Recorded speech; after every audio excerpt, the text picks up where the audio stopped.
There's nothing good to watch.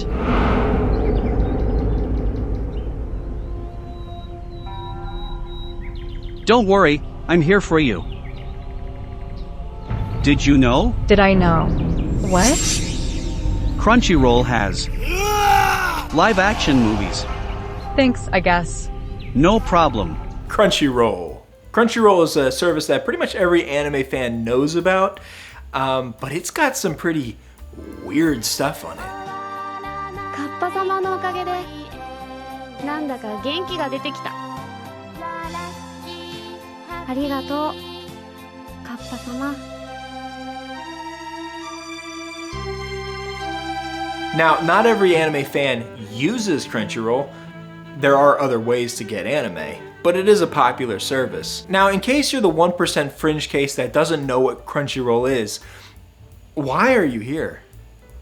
Why did you click on this video? Go do what you do. Watch sports. Go back to Minecraft Let's Plays. Walk your dog. He's been asking for it for a long time. Look at those sad puppy dog eyes. He wants to be walked. Walk him. Fine, I'll explain what Crunchyroll is, just for you. Crunchyroll is an on-demand streaming service with a particular focus: anime.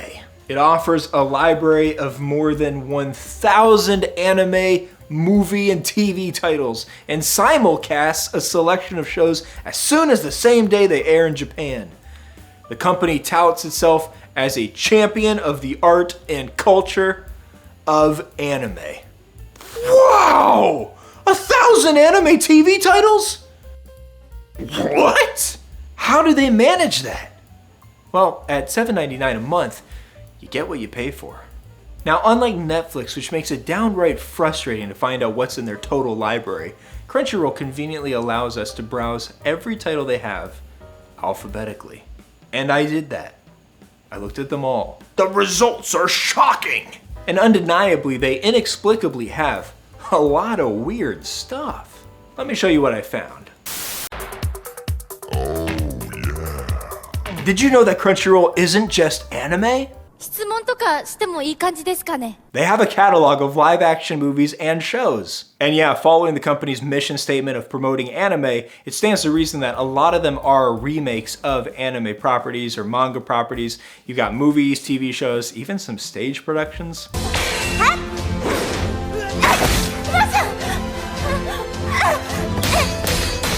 Pretty cool. So you have something like Angel Heart, which uses characters from City Hunter. Side note, City Hunter apparently is pretty popular in Japan. At least when I was there, City Hunter Angel Dust was premiering and posters for it were everywhere. The movie looked so cool that me and my friend actually decided to go to it and watch it in theaters in Japan. And I didn't really understand what was happening, but it was pretty funny and cool. I do have this poster that was given to me as proof for all you denying haters out there, but I did see it in Japan. Anyway, on my way out of the theater, I was accosted by a TikToker. He was asking me questions about what my favorite movie was, because he wanted to make a TikTok video.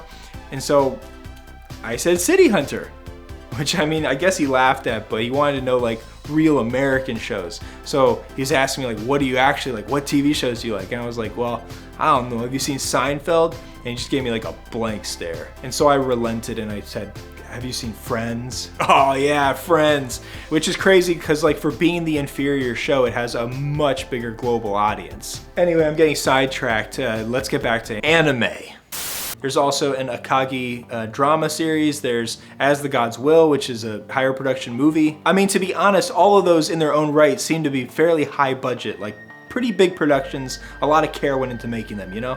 Then there's 0091, The End of the Beginning, which does not seem to be a very high budget production. It doesn't seem perfect.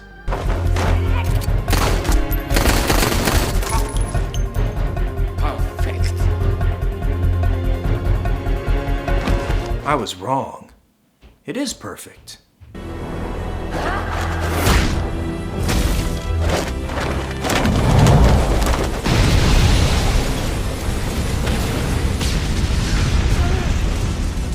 Absolutely perfect. Yet despite this, it only has a rating of 2.7 stars with 300 reviews?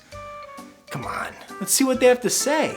Went into the movie thinking that it was going to be bad, but boy, let me tell you what. I was so pleasantly surprised at how bad it was I had to turn it off after 4 minutes and 32 seconds. 5 stars. Nowhere near what I thought. I thought it was a live adapt of the anime 009, just updated.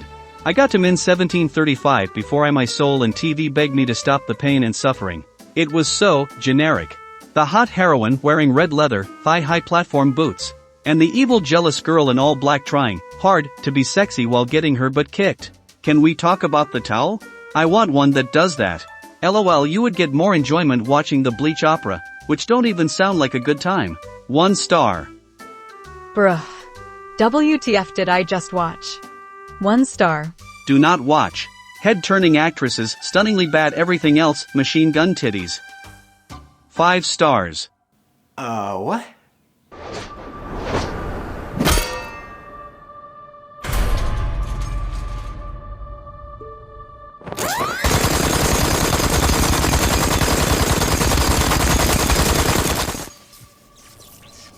Okay, let's move on.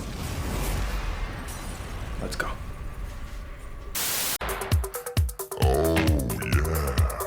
While most of the content is Japanese, and Crunchyroll offers quite a few Japanese dramas, such as Why Can't Seiya Todoin 16-year-old Get a Girlfriend, and Mischievous Kiss Love in Tokyo? Crunchyroll also offers some programs from other countries. Steel-Fisted Dragon and The Dragon lives on Crunchyroll. And while these might be more well-known movies, the same cannot be said for Singapore. MediaCorp is a name you're gonna see a few times on Crunchyroll. It's a Singaporean public television channel and production company. A few of their shows are on Crunchyroll, including The Golden Path, Unriddle, The Ultimatum, which was supposed to be a smash success in Singapore, but apparently had lukewarm reception, not unlike the reception it gets on Crunchyroll with 1.6 stars and 43 reviews. Ugh. Many viewers faulted the series for casting 2 pretty young people to play mother-daughter, and I think their ages were only like a couple years apart. And on top of that, they had also previously acted together on another show where they were sisters. So it was just jarring for the audience, I guess. This is Wikipedia talking, but it's interesting, I think. And another thing that links them together on top of being Singaporean is they all have very, very, very intense opening graphics.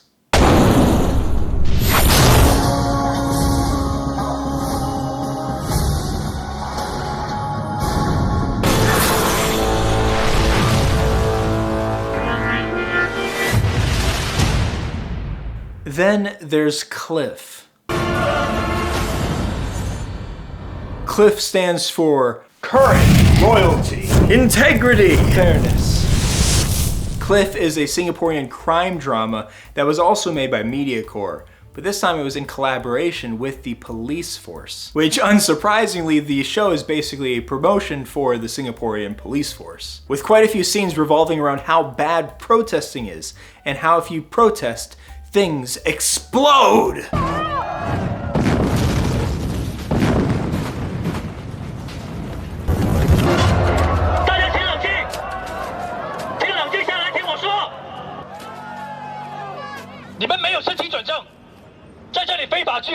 You just had to ask to protest. I'm sure they would have let you.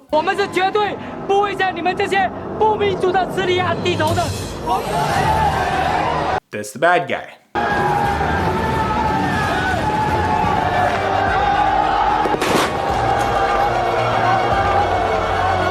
They're the good guys. All you had to do was apply for your permits. All you had to do. 你家藏了一颗定时炸弹。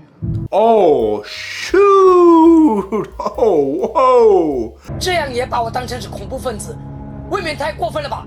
那你为什么要自制炸弹？我自制炸弹只是好玩。Oh, okay, it's just his hobby. It's just his hobby. 难道你们看不出来，完全是没有炸药的吗？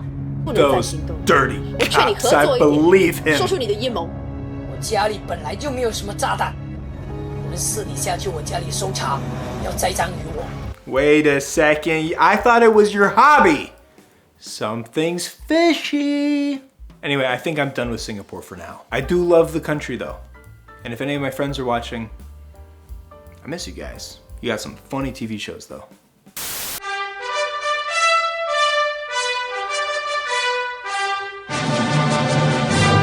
Now China makes a lot of movies, like a lot of movies. So you can be rest assured that Crunchyroll has one of them. Mulan. Not that one. Not that one. There we go. Mulan, Rise of a Warrior. I couldn't find any information if this one was filmed near detention camps. Let's assume not. But it was filmed on a budget of $6.75 million, and it took home $304 million. That's a lot of money! And only the dub is available. That's cool, okay. The movie features Jackie Chan's son, but I scrubbed through the whole thing and didn't see a single ladder or baby, so I can assume movie's not that good. Moving on. Same thing with Korea.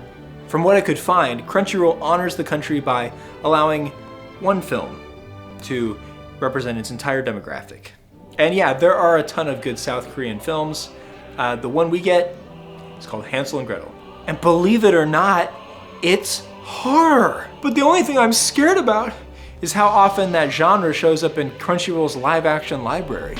The Machine Girl, Tokyo Gore Police, Arcana, Possession, Death Bell, Bloody Chaos, Flesh for the Beast. It's scary, spooky. I don't know, there's a lot of them. Now let's be clear, I don't have a problem that there are films of other countries on Crunchyroll necessarily. The thing I find odd is that there's like 10 of them. Crunchyroll offers one Korean film, one Chinese film, and 6 or 7 Singaporean TV shows? It's kind of weird. You know, like if it was marketed as a streaming service for international people to watch Asian films, that makes sense, but it's touted as something that promotes anime specifically, and the catalog is so short that it's like, how would you even know that they're on there if that's what you were looking for? Nobody's looking for that because why would you be looking for that? But if you did like it, you'd probably want to see movies that are like that, but you can't get them on Crunchyroll, so you'd get frustrated that they have such a limited amount on the service. So it's just kind of weird overall. Like, I don't know if they were from cheap media packages that they bought, or like they got the streaming rights for just like a small branch, but I don't know, it's there. One more thing. Let's turn our attention to Shinobi Girl. Not to be confused with Shinobi, Heart Under Blade. Who made this?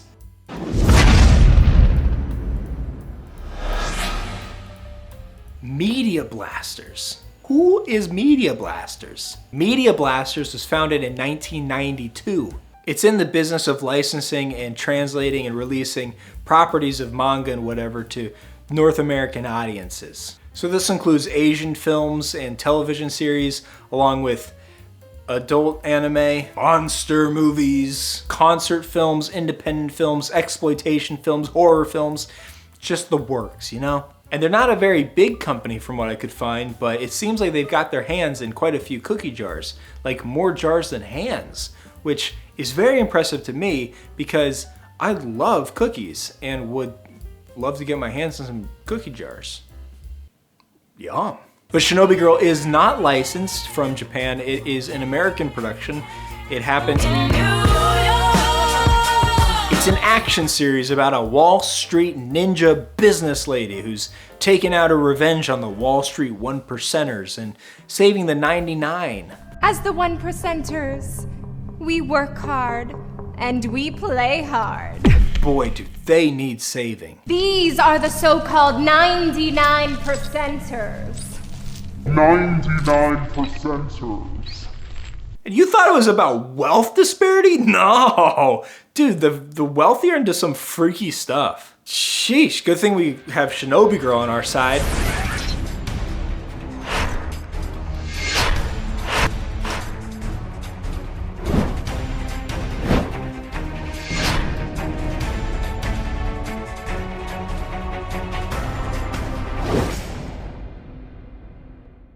Yeah, that'll do it.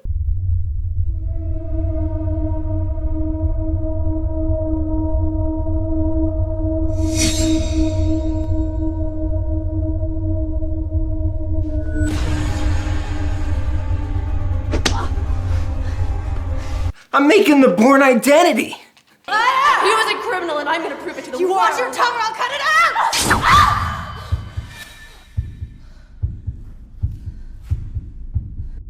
Why would you unmask yourself? No. No, why? Why? Oh, no. Why'd you do that? Why did you do that? You wouldn't happen to know who took that pot shot at me, would you? No. Wait a second. I've seen that before. He did it. What's he do? Does he just like leave his lollipop on the ground like a calling card? Who half finishes a lollipop and just tosses it on the roof? Especially this guy, he seems to love lollipops. Why is he sucking it halfway and dropping it on the ground? You're a grown man with a lolly fetish. What's wrong with you? Suck on this. This is for AJ. The lollipop's fate is that the Shinobi Girl popped the lolly's head off. Then they popped the lollipop back in the lolly's popped off head. Nice touch. Now in proper American fashion, Ninja Girl ends up winning the day by just dropping the whole ninja stuff and picking up a gun. Say hello to my little friends. Oh my gosh! Oh my God! Don't worry, they all survived. They're okay. Maybe we can see each other again. No, we will never see each other again. Anyway, that's it for this part of our dive into Crunchyroll's weird side. I hope you found it interesting. I found this stuff weird, and so I just had to force you to find it too. Bye. Also, while we're here, do you read comics or manga? I made a comic book. Buy my book. It's good. Do whatever you want.